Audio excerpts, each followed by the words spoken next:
nggak sih, kamu kepikiran buat nyari semacam panduan gitu, sebuah cetak biru buat jadi pribadi yang lebih baik?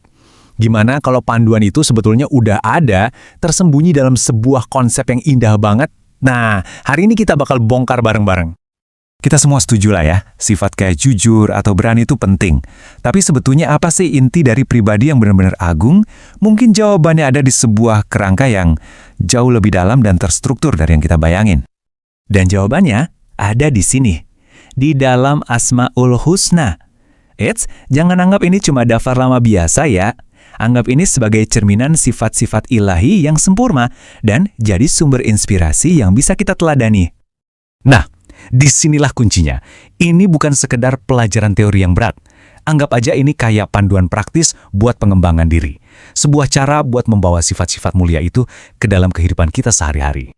Dan ini bukan konsep yang asal-asalan, landasannya kuat banget, langsung dari Al-Quran.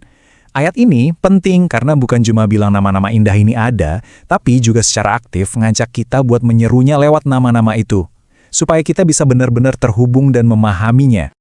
Oke, sekarang yuk kita bedah satu persatu. Kita mulai dari nama pertama, yang jadi fondasi buat membangun karakter mulia, Al-Malik. Al-Malik, Sang Maharaja. Coba deh, rasakan kekuatan dalam satu kata ini. Jadi, Al-Malik itu artinya Sang Maharaja, penguasa mutlak yang megang kendali penuh atas segalanya di alam semesta ini. Ini gambaran kekuasaan tertinggi yang nggak terbatas oleh apapun. Terus, gimana cara kita meneladaninya? Bukan dengan mencoba menguasai orang lain, tapi dengan menguasai satu-satunya kerajaan yang benar-benar jadi milik kita, diri kita sendiri. Nah, kemuliaan sejati itu letaknya di situ, dalam pengendalian diri dan kerendahan hati. Oke, dari fondasi pengendalian diri tadi, kita bangun lagi ke level berikutnya. Sekarang kita lihat dua sifat yang saling menguatkan, kekuatan dan kesucian. Coba perhatiin deh, gimana dua pilar ini saling melengkapi dengan sempurna. Di satu sisi, ada Al-Aziz, Sang Maha Mulia, yang menginspirasi kita buat jadi pribadi yang tegar, mandiri dan percaya sama kemampuan diri sendiri.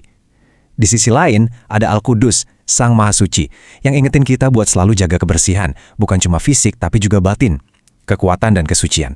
Dua-duanya ini fondasi karakter yang kokoh banget. Nah, setelah kita beresin urusan internal, sekarang kita beralih ke dampak eksternal. Gimana caranya kita bisa menciptakan kedamaian dan rasa aman buat orang-orang di sekitar kita? Dua nama berikutnya ini bakal kasih jawabannya. Dan disinilah kita bisa lihat peran aktif kita. As-Salam, sang sumber kedamaian, ngajarin kita kalau kedamaian itu seringkali dimulai dari lisan kita, dari apa yang kita ucapkan. Sementara itu, Al-Mu'min, sang pemberi keamanan, nunjukin kalau rasa aman itu justru lahir dari tindakan kita, dari hidup yang teratur dan disiplin. Keduanya ini, kalau digabung, bisa jadiin kita agen perdamaian dan keamanan di lingkungan kita sendiri. Oke, semua kepingan puzzle-nya udah ada di tangan kita. Sekarang, yuk kita rangkai jadi satu gambaran utuh, sebuah cetak biru yang actionable. Nah, ini dia cetak birunya. Jelas banget kan? Mulai dari pengendalian diri yang diinspirasi oleh Al-Malik, sampai kedisiplinan yang kita pelajari dari Al-Mu'min. Setiap nama ilahi ini ngasih kita satu kebajikan yang praktis banget. Ini benar-benar kayak peta jalan buat jadi pribadi yang lebih utuh. Dan yang paling penting, ini bukan cuma sekedar checklist. Bayangin deh, kelima kebajikan ini kayak roda gigi yang saling nyambung dan berputar. Waktu kita mempraktikkan satu, itu bahkan mempermudah yang lain buat ikut bergerak. Akhirnya, terciptalah sebuah siklus positif yang ngebentuk pribadi yang seimbang. Jadi, 5 nama ilahi yang melahirkan 5 kebajikan manusia. Sebuah cetak biru yang kelihatannya sederhana, tapi punya kekuatan buat mengubah cara kita melihat diri sendiri dan juga dunia di sekitar kita.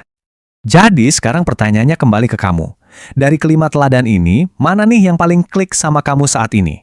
Mana yang kamu rasa paling butuh dan mau kamu coba praktekkan mulai hari ini juga?